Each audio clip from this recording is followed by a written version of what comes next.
Why the hell are you thinking of ditching your daughter's wedding celebration? The angry yell of a young woman can be heard over the phone. I did indeed receive the wedding invitation 3 months ago, but I thought I properly sent back not attending. Yet the woman is fuming, claiming that because I bailed at the last minute, the ceremony was ruined, and I should take responsibility. Confused, I repeatedly explained that I had told my absence. However, the woman's response was something I did not anticipate at all. My name is Alicia. I have a childhood friend named Mike who lived next door, and our families have been close since we were kids. Mike, 2 years older than me, moved away for college and after graduating got a job at a big company in New York. I went to a local college and got a job at a small local company. Soon after, Mike got married to a college classmate, and I attended the wedding as a friend of Mike's. 3 years into their marriage, they had a daughter. Their daughter's name is Bella. They sent me pictures and videos, and Bella was very cute. Mike has good features, so I thought Bella took after him.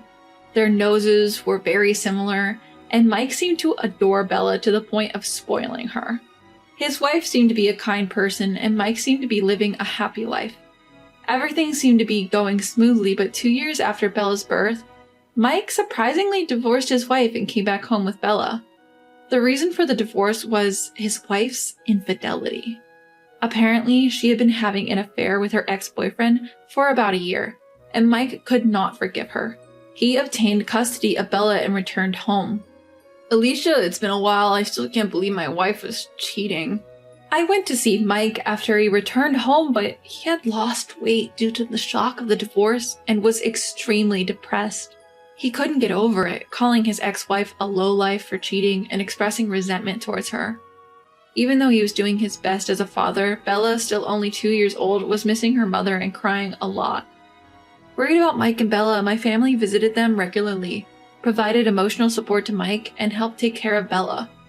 Over time, Mike gradually regained his spirits. Around the time Bella started kindergarten, she started calling me Mom. Because I saw Bella frequently and often looked after her, she became very attached to me. People around me said Bella needed a mother, and since I hadn't had a boyfriend in a long time, I decided to marry Mike for Bella's sake. I didn't have romantic feelings for Mike, but our parents were good friends, and with strong persuasion from those around me, I felt more swept up into the marriage.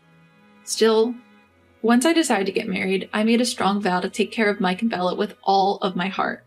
We rented a condo a little away from our parents' homes and started our new life as a family of 3.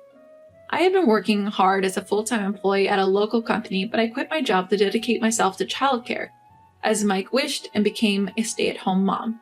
With support from both families, Bella grew up healthy and vigorous. We had our share of difficulties, but the 3 of us were living happily. However, when Bella was in 5th grade, Mike had to resign from the major company he had been working for.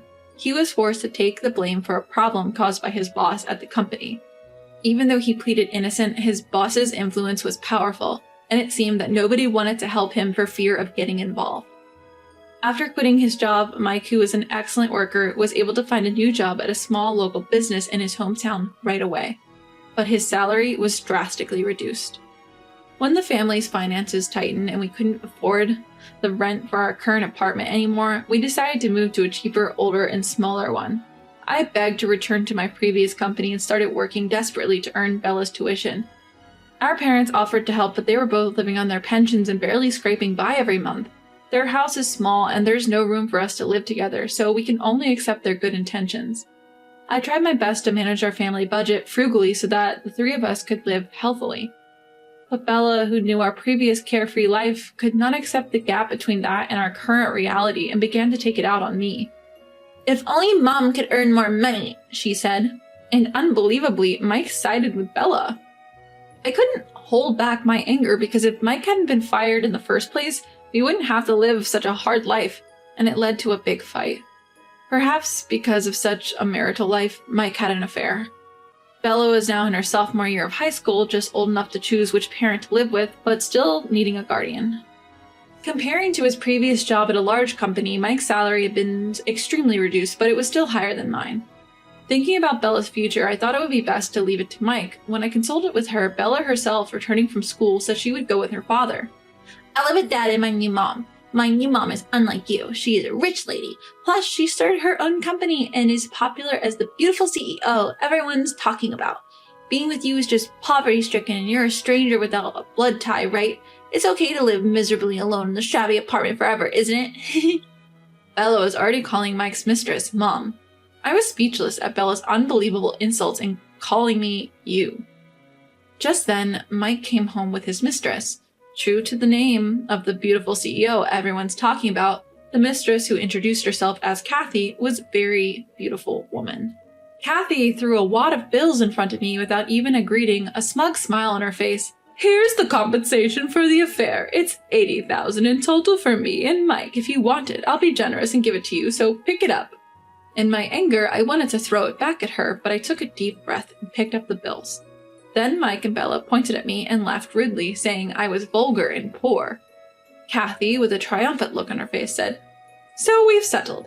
All you need to do is write a divorce paper right away and never show up in front of us again. We've even paid the compensation, so don't bother us with a lawsuit later. With that, the three of them left, laughing at me. I clenched the wad of bills tightly. I wanted to retort, and I felt like slapping all three of them in the face. However, considering it as alimony for two people, $80,000 was higher than the going rate. I realized that I wouldn't be able to win that amount even if I took it to court, so I decided to use the money to start my life anew. And so, 8 years later, I had forgotten about Mike and Bella completely while living a busy life. One day, out of the blue, my parents told me that an invitation to a wedding had arrived at their home. Apparently, it was addressed to me from Bella. When I looked at the actual invitation, the part that said unable to attend had been crossed out, and attending was already circled. My parents said that it had been that way from the beginning, and feeling a bit creeped out, I rewrote unable to attend and mailed it back. I could have ignored it, but I thought it would be a hassle for the venue if the number of guests wasn't settled. 3 months later, during work, a colleague told me that a woman claiming to be my daughter was on the line for me. Could it be Bella? When I picked up the phone, Bella on the other end was so furious that she started yelling at me as soon as I took her off hold. How could you ditch my wedding, Mom? I instinctively pulled the phone away from my ear due to her loud, angry voice. Even then, Bella continued to yell. My wedding is ruined because of you. Listen, I don't have a daughter. Can you stop calling me? Huh? What are you talking about, Mom? We're family, right? Forgetting all about what happened 8 years ago, Bella laughed in a high-pitched voice. When I responded with a deep sigh, she started asking for money. Hey, Mom, your company's doing pretty well right now, isn't it? So you must be making a good salary. I'm struggling financially because my husband is asking for alimony. You'll help me out, right? Because your daughter's in trouble? Like I said, I don't have a daughter. If you're having trouble with money, you should talk to your rich and beautiful mom. When I responded like that, Bella started going on and on about how hard her life is now. It all started with a magazine. Kathy, who married Mike, apparently regularly purchases a famous trade magazine in her industry to see how her company is perceived by the public. Then she's noticed that a company had overtaken hers, which until then had been the talk of the town. It was the company I worked for. After my divorce from Mike, I worked tirelessly to forget about my married life. When the CEO said, "You know what social media is? Give it a try," I became the PR person, started being proactive on social media and gaining media exposure. Our company, which had been conducting business honestly in our local area, saw a boost in recognition and sales began to rise. We started to actively hire locals and even started to attract excellent talent from other companies. As a result, sales went up, which attracted more people, and we started to create better products, and we found ourselves in a very good situation. This seemed to be a huge blow to Kathy, and she seemed desperate to surpass our company. However, it wasn't a clever strategy to boost their own sales, but rather by bad-mouthing me to their clients, saying, "A company that hires such a woman can't be good," as a means to pull us down. The staff were shocked that the competent CEO suddenly became emotional and started to meddle in the management with personal feelings. It seemed that many people who voiced their opinions were either demoted or fired. As a result, talented people started to leave Kathy's company, and it was also suspected and avoided by other companies. Before we knew it, a big gap had opened up between her company and ours. Unable to acknowledge this, Kathy began to lash out at Mike and Bella, and it seemed that Bella and the others did not see any value in Kathy, who was not wealthy. At home, it seemed that they were living a life where angry voices were constantly resounding.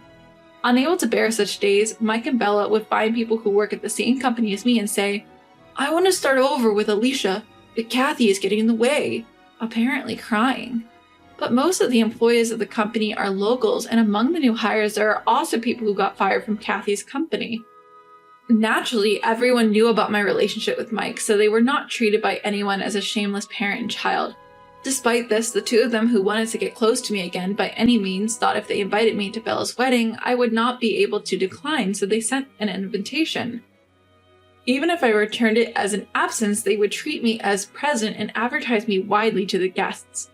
However, on the day of the wedding, I was absent. Moreover, because Bella disliked Kathy sitting in my mother's seat, they ended up having a big fight in the wedding venue, despite it being a place for celebration. Eventually, the disgusted guests left and Bella was served with divorce papers from the groom who saw her true nature. "Mom, come back home soon. Your company is money, right? I'll kick that woman out next time. Let's live together as three again." I'm in trouble if I'm blamed for not going as planned, involving people arbitrarily. Every time Bella calls me Mom, I, who get a headache, repeatedly say, "We're not parent and child anymore, so stop contacting me," and I hang up. But since they keep calling over and over again, I consulted my boss and registered not only Bella's but also Mike's phone number as a nuisance call to the company. Perhaps they didn't have the leeway to call from a different number. I was able to have peace during working hours. When my work was over and I was on my way home, Bella, Mike, and Kathy were all waiting together. Bella, as always, accusing me of being heartless, Mike repeating his demands to get back together. Kathy was shouting at me to pay her money because I was breaking the promise of settlement by getting involved with Mike and the others. "Hey Bella, if you're struggling with money, wouldn't it be solved if your dad found a new rich mom? And Mike, you're the one who left with the other woman, so if you ask for a reconciliation with your ex-wife, me, it looks like you're a man who was also dumped by your current wife. Is that okay with you?" Both Mike and Bella, who had been so nosy, quietly closed their mouths. Finally, I looked at Kathy and smiled. "I've kept my promise to you. I haven't contacted these folks on my own. It's not me who's bad here. Isn't it these two trying to ditch you and sneakily getting in touch with me?" I quickly turned and headed back to the office. Behind me, the sound of three people hurling insults at each other echoed. With those people in my peripheral vision, I reported to the police that a squabbling family was on the brink of physical altercation. On the way home via a different route, I also contacted my parents' house to inform them that the actions of the three were becoming more intense. It just so happened, Mike's parents were also at home and responded with a reassuring, "If they show their faces, we'll give them a good beating." I asked them, "Please don't hit them, just keep the doors locked and avoid meeting them," before ending the call. When I went to work the next day, many people asked if I was okay. Apparently, after I left, the three really got into a brawl, and many police officers had to rush over in their patrol cars. Even with the arrival of the police, the trio remained agitated and didn't care about the attention they were garnering. Eventually, they were each put in a patrol car and reasoned with, but given it was rush hour, many people ended up witnessing the scene. Among them were Kathy's company employees and partners, resulted in several deals being called off. Kathy, a headstrong businesswoman who was so engrossed in her resentment towards me that she neglected her business, ended up bankrupt. Being a wealthy heiress, she seemed to have sought her parents' help but was apparently told to take her responsibility for her actions and left to fend for herself. While Kathy was sorting out her business, Mike quickly took Bella and got divorced. After the divorce, Mike and his family returned to their in-laws where, true to their word, Mike's parents gave them a piece of their mind and severed ties, telling them never to show their faces again. Since the people around our parents' home knew us well, they felt uncomfortable and quickly moved to a different town. He was dismissed after a string of unauthorized absences, having run off without even submitting a resignation notice. Bella seems to be working at her job, but is struggling to repay the wedding costs that were demanded by the groom she had left high and dry. All three of them came to my workplace, but my understanding bosses and colleagues protected me, and my subordinates quickly reported them. The persistent trio eventually gave up when a hefty male security guard was placed at the company's reception, finally bringing the situation under control. Since then, I've been living my life devoted to my work so as not to remember those three. Thanks to the competent personnel from Kathy's company coming for job interviews, our boss is over the moon. I'm making a conscious effort to live each day without letting money get to my head and changing my attitude or abusing others.